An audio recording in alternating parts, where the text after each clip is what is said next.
Title: Lost Bride of the Burning Desert. The desert was a cruel teacher, and every man who crossed it learned its lessons the hard way. Some were broken by its heat, some lost themselves in its silence, and some found the kind of truth most men never dared to face.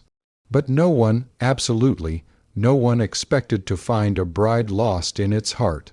Jacob Hale, a 32-year-old cowboy with more scars than memories, rode across the cracked desert trail with the sun sinking behind his shoulder. His horse, Dustwalker, breathed heavily, each exhale carrying grains of sand. Jacob had taken this lonely route hundreds of times, but today something felt wrong.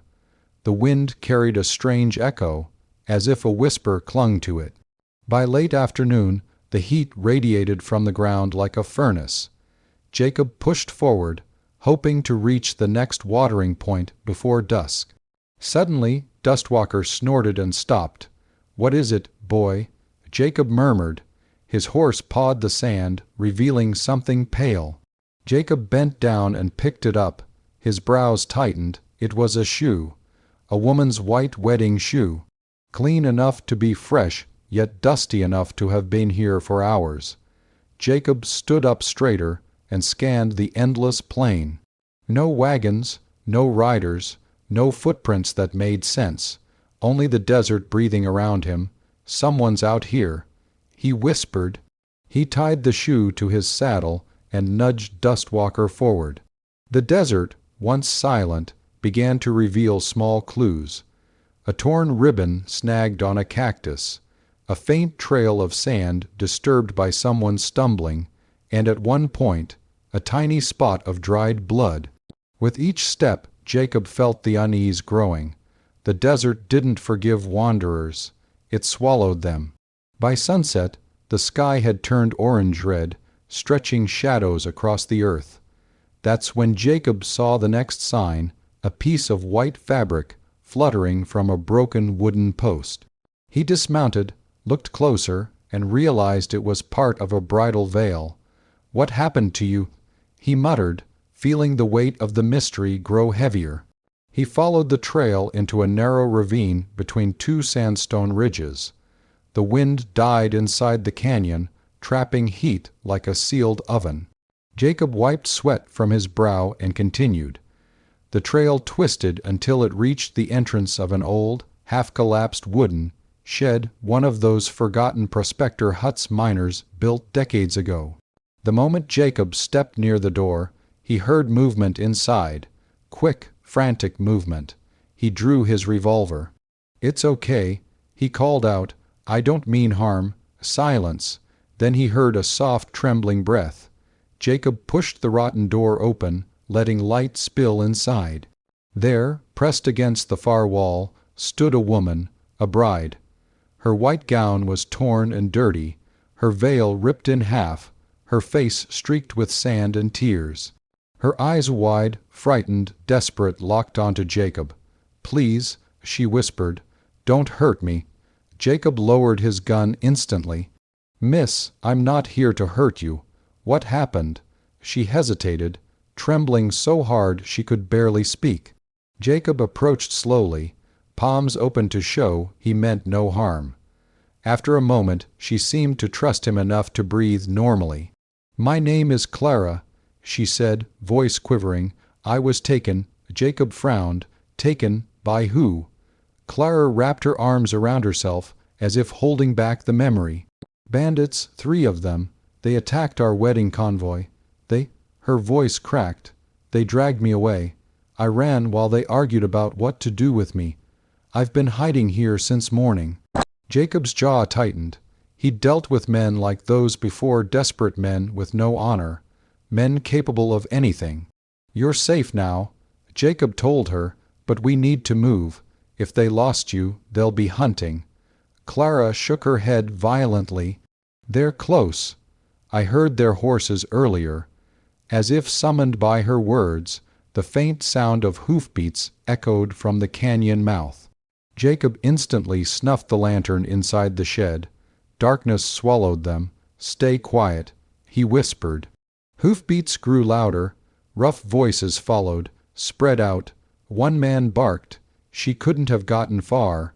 Another voice, "Boss ain't gonna let us come back without her." Jacob clenched his teeth. 3 riders, they were armed.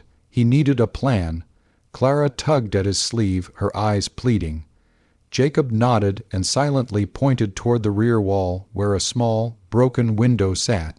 Clara carefully climbed through while Jacob kept watch. Once she was out, Jacob followed.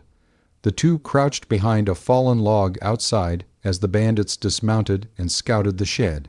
The moment one of them kicked the door open, Jacob whispered, "Run." They sprinted along the narrow path. The bandits shouted behind them, they're heading east." Gunfire cracked. Bullets hit the rocks around Jacob, sending shards flying. Clara stumbled, but Jacob grabbed her hand and pulled her along. They reached Dustwalker just as the bandits mounted again. Jacob lifted Clara onto the saddle and swung up behind her. "Hold on," he yelled. They kicked off, racing into the open desert. Clara clung to Jacob's coat as the horse thundered across the sand. The bandits followed, shouting threats, firing blindly. The sun was almost gone now, replaced by a growing dusk that cooled the air. Jacob steered toward a rugged path between sand dunes, using the terrain as cover. The horse's hooves beat a desperate rhythm across the earth. "They're still behind us," Clara cried. Jacob looked over his shoulder. The riders were closing the distance. Dustwalker was strong, but they couldn't outrun 3 fresh horses. "We need high ground," Jacob said. "Somewhere we can make a stand." Clara nodded, trusting him completely. They reached a cluster of boulders rising like teeth from the desert floor. Jacob guided the horse behind the rocks and stopped. "Down," he whispered. Clara slid off, crouching low. Jacob reloaded his revolver with steady hands. Sweat dripped down his temples despite the cooling night. The bandits arrived moments later, scanning the rocks. Jacob fired the first shot. One rider toppled. The other 2 scrambled for cover. Gunfire echoed between the stones, sparks flying. Clara covered her ears. Jacob ducked, aimed, and fired again. Another horse bolted as its rider fell. The last band it shouted curses, firing wildly. Jacob crawled along the rocks, closing distance. The man stepped into the open, and Jacob pressed his revolver against the bandit's back. "Drop it," Jacob growled. The man froze, then slowly lowered his gun. Jacob knocked him to the ground and tied his hands with a strap from his saddlebag. The desert fell silent again. Clara ran toward Jacob, tears of relief shimmering in her eyes. "You saved me." Jacob shook his head. "You saved yourself.